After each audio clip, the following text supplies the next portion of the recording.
दिन नहीं लगा अब आई ना तो हमके तो मार के बिका देंगे तब देखम कि हां का बन है का हाल बा तो काहे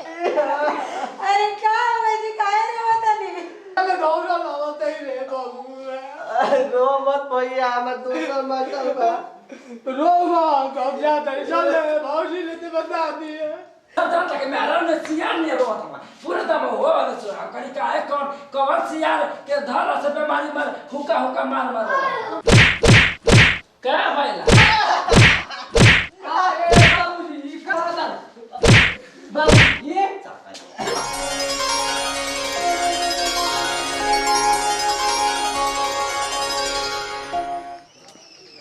कब्बे से बुला रहे हैं भाई कब्बे से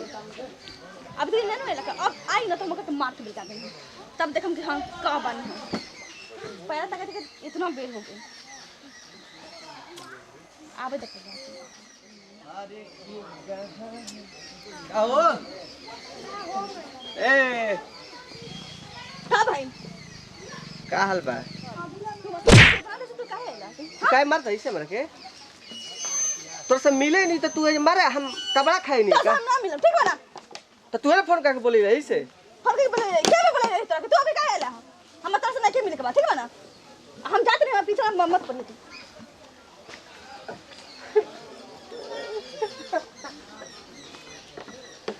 मार के दबा के बाबूजी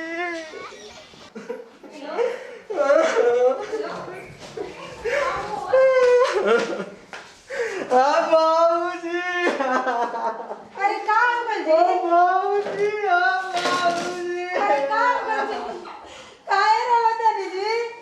कोई नहीं हमें बाबूजी अरे का हो गइल जी काहे रे बतानी आयो का हो गइल जी बोली ना काहे रे बतानी का हो गइल जी इसे करा बिना जिया हो ई का का हो लो ई का का करता लो का हो लो का काय रे बबुआ बाबूजी का हो रे बबुआ काहे रोता हो अरे चुप हो ना का हो गइल जी का हो तू हमें बताओ हमरे का हो रे सब हम करल बैठे काहे रोता रे का दुख बा तोरे का हो गइल जी बोली ना हां कुछ ना भैया तो काहे रोता रे पूरा हम बधाई के काम करे जात रहे छोड़ के हम आवत रे कि अरे बोली ना काहे रे बतानी अरे तब बताओ हमरा ले भैया रोते रे लो भाइयों करवाई में बोली ना का तू जा खेत में जा भैया तू हमरा भौजी से काम बा अरे बोली कुछ हल निकली ना काहे रे बतानी हमारा ले ना बताइबे भौजी ले बताइबे ठीक बा हम जाता नहीं आ रो मत रोबे तो हमार करे जे फट जाला जाने भाई खाती चले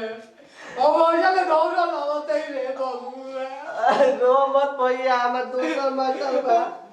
रो कब जाता है चल भौजी ने तो बता दिए तू जा खेत पे जा भौजी से बता दे तनी अरे बोली ना का बाबा कबेले रुवावत है नी भैया गइलन हां भैया रह गइल ए भौजी अरे बोली कुछ कि भौजी भौजी कली कहत है नी कोई से कोई का हो गइल जी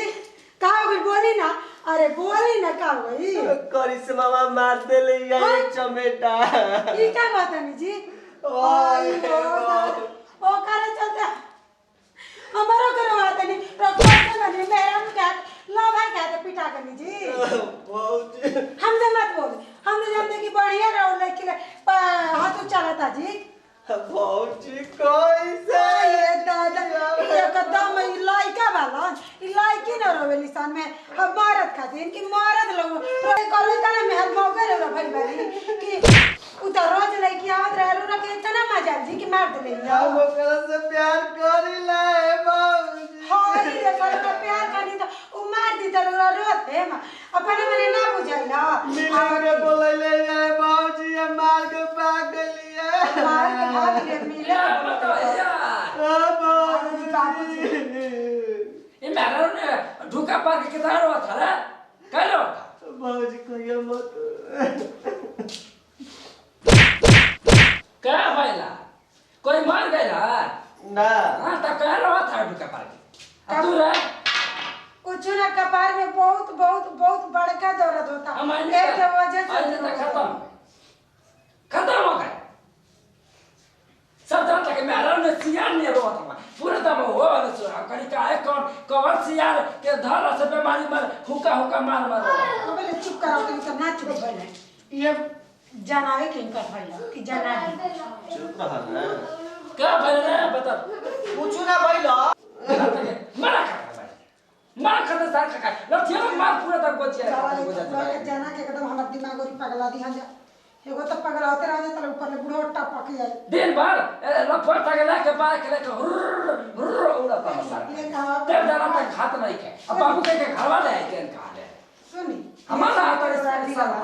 खेत खरियान में हम न बेचतन को हुआ चल तो बाबू पैसा दे आवत ना पैसा के हमारा खाता मेरा के चल के रोवा कतना रोवा ई बात के कहनी ना भौजी फोन वाला लगावा ना काम फोन लगाइयो सब कुल लड़की पर आई तुम ना घर आई ना ओके छोटा काट के मार दे हमार देवर के तना सुंदर देवर के तना सोसिल देवर के उ चप्पल मार देले या ओकर मार कोचले मार ले चप्पल के हाथ ले मार ले जी हाथ से अरे धक्को पर छोटा धक्के ना ए जी ना ना चाहते ना तब ओके बता भौजी मर जा मत सुना ना खाली बोला अब पूछो काहे मार देले ठीक बा लगावत नो कर भी फोन ना घंटी जा हां हेलो हेलो हाँ हेलो हां हाँ कौन के करे कि तू अभी मार ले ना का है रवा उनका कौन बोला तनी हम उनका भाभी बोलते हैं पहचानते नहीं कुका रोज घर में आवेलु भौजी भौजी कहलु अबे भुला गेलु का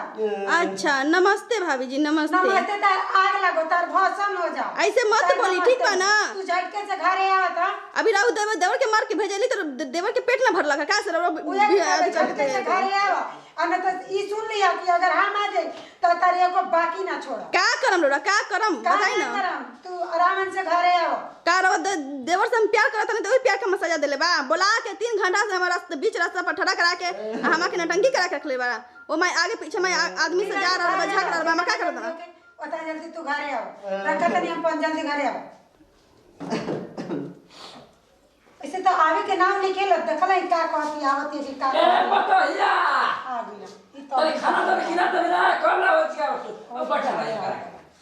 का कहता नहीं अरे ले तो खाना दे के करबा तो ध्यान खाना में पेटा में आग लग गला जब देखो तब खाना के हाई समय गला बुढ़ावा के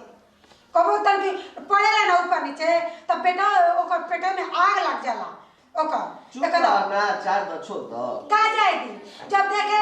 इतना सुगर लइका के उधर समझे त बुढ़ावा अरे पूरा खाता भूख लगा पूरा दरवा पूरा पेट में आग बुगा था आवे तो मुंह वाला खाता नहीं ओकर पेटा में बुढ़ा के भामा में समाइल बा ओकर पेटा में आग लागल बा ओकर मिनट खाना चाहिए यहां मारे लगे चुप रह ना यहां तो मार लगे यार करा ना का जी बाबूजी मुंह वाला ओ ये बाबूजी क्या करता नहीं जी हम कब के बैठा किया भाई हां तो आवत रही जा इनके तई समझावत न रही अब रोरा के खाए के अपन ये लेके आवत रही बाबूजी बैठी हम आवत हम बच्चा है ना ना बाबूजी बच्चा है बैठी हम खाए लेके आवत चला आवत खाना काट के रखला हम आवत ठीक बा आई का हो भाई तोरा दिलवा में पूरा दिन तक बीमार हो गया बा ई का पर बैठ जाके बना आई मैं मोम ने दिया ने आई दादा आई मायरे कितना रो दादा अब का से कपार दुखाता है कपार दिखाता 1 मिनट में झाड़ देंगे पूरा निकल देंगे रिंगो ए हमारा मंत्री रिंगो कपार दुखाता तो क्या करे हां नमाज पढ़ के मारेंगे मार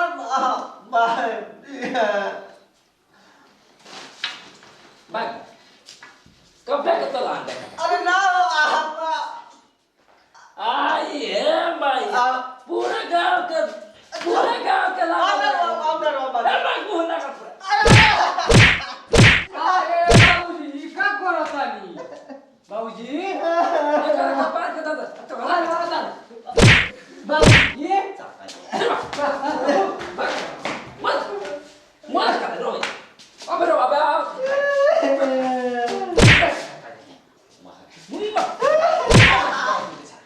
मर टूटे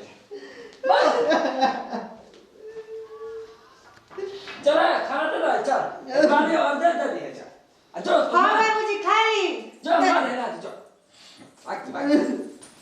काहे लिखा होगे जी काहे होता नहीं बाबूजी मार का मारो चल घर में ता उठी ता काहे लिया करता नहीं चल घर में ता सारा बाबू ना कैसा ही हो काहे रोता है चुप हो जाई ना होता ना वो बुढ़ावा ना हो वो बाप ना हो वो बुढ़ा ना बोल को मर गया जी तो बने एक तो कैसन सुबह सुबह तो ना के मुंह देख लिए बाबूजी ये मारने वाला वो मार दे ले यार वो तो वही लेकर और पढ़ले बा कहता नहीं का चुप रह के तो हुआ हां बोली काहे बोलेली हमरा के काहे बोलली हैं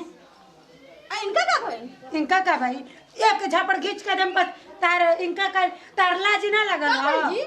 कि ऐसा सुगर लेकर के मार तू चमेटा खींच के प्लीज सॉरी हमको पता नहीं था क्या हुआ आपको क्या हुआ बताइए सॉरी उसको भी माफ कर सॉरी बोल दे वो तो माफ कर दिया नहीं पता था कि आप इतना हम कह देंगे दोबारा ही लड़की से बोलिए मत ना, हमके मत- एकदम ही लड़की कचड़ भी है ना एकदम भौजी हम कैसे बहुत हमके प्यार कुछ नहीं करेला मत। भौजी प्यार करेला तो ऐसे तो चमेटा मर लिया कितना हिला ले भाभी आप गाल नहीं हो गया समझिएगा हम लोग का प्यार के बाद ठीक बा ना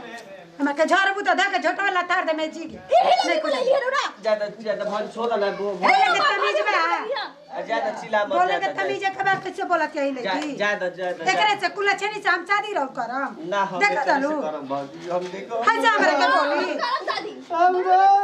अरे चुप रही तो फिर से कह दे रही कि चुप रही चलिए हमारे साथ चली आजे ते ई गति इतना बोलती इतना मारती है अच्छा ये शादी का कला तुम ते क्या कर का हम गुस्सा मालूम में बा कुछ भी कर सकले हम प्यार में कुछ भी कर सकले इनका साथे ठीक बा ना और ना बोल सकले अरे कुछ सुना सोचे तला अरे कुछ ना ए चुप रह ना ज्यादा भौजी मान जाए तो तो चुप रहा ठीक बा ना दुनिया इधर से उधर हम कबो ना शादी करे देम सोच भौजी, लियो सब तोहरे ना में ना बात सुना, भौजी। ई देखा तनी हम लड़की के रहन साल कैसन बिया ये हमारे घर के लायक नहीं के भौजी भाई ऐसा नहीं लड़की ठीक बिया है भाभी हमरा से माफ कर दी हमरा से ज्यादा शादी भौजी कराए तोरे अजय त ई गलती कैले बिया जब शादी क के आई तला त के हमके जियल मुश्किल कभी ना ना अब ना मरबू न हो अब ना मर कभी ना भाभी ऐसा गलती ना झूठ बोलतिया ई झूठ बोलतिया के पता रखी आई त छे हो ना दी देखी काहे कर क्रिया हमर खा के तू ना मरबू हमरे तो हर क्रिया का के बोला कभी कहीं तरफ हाथ ना उठाए हम देखा तो भौजी अब ना मरिया भाभी ना कही देख हम तारा के फोन करनी अब मिला दा हमारे के देखो ठीक बा हम नहीं कि जौन कुछ करे जा कल जा अब बाबू के भैया के हम ना संभाल ना तो वो सब संभाले के बाद हमारे भाभी करा दी हमके शादी भाभी हमके का मत रखी जब आवत है त लड़के रोज रोज प्रेम से बतिया अजय करे ये तना हमारे लिए कैसे कैसे जहर भाभी उगलतिया हम गुस्सा भाभी घर के गुस्सा में भाभी जाए, घर के जाए, गुस्सा में हम जाए, बहुत जाए। कुछ आज कर बैठली भाभी हमके माफ कर दी भाभी ठीक बा हम और ही सब संभाल लेम जौन होई त हम देख लेम ठीक बा ठीक बा भाभी भाभी हम दोनों उठ के शादी करा दी भाभी प्लीज ठीक बा हम शादी करा दे बोली ना भाभी अब भैया के बाबूजी के ठीक बा हम बाबूजी के भैया के संभाल लेम संभाल लेबू ना हां हम संभाल लेम ना करिया जन तक हम बिया भाग के बिया को ले मम भाभी ये हमारे घर के साथ- संस्कार भाभी देना हमारे साथ दी हम कुछ नहीं जानते नहीं बाबू भैया जी साथ ना दिहन त का रोरा साथ ना देम हम साथ देम ना हाँ, हम तो- हां बस लगमन जी रोरा शादी करा दी हमारे से चली ठीक बा हम चल करा जी छोड़िए भाभी के चलिए हम लोग बाहर चली ना तू जा हम अब जा तू अपना घरे जा जौन होई त हम जा चली रोरा साथे चली ना तू जा घरे, तू घरे जा जा हम तनी, तनी, बताई बाद में ठीक फोन बात हम कर जाई ठीक जा। बा ठीक बात है जाता नहीं भाभी ठीक बा जा बताओ हो कि ऐसा लड़की बिया घर में जहिया आई ए भौजी तहिया छोड़ ना एकदम जा दो हमार बिया करा दे ठीक बा हम बिया करो के नहीं की कर आखिर ई कैसन लड़की ज्यादा बिया पूछू तो हा त नहीं बोलत ज्यादा, बिया ज्यादा, चल। ई मालूम है ना एक मिनट ई मालूम है ना कि बाबू कैसे मरले हमान जा दो हम ओकरा खातिर आ लात जाइए। जूता ना लात जूता सब खा लेम जा हमार बिया करा दे ठीक बा, चल। ठीक बा नु हां ठीक ठीक चल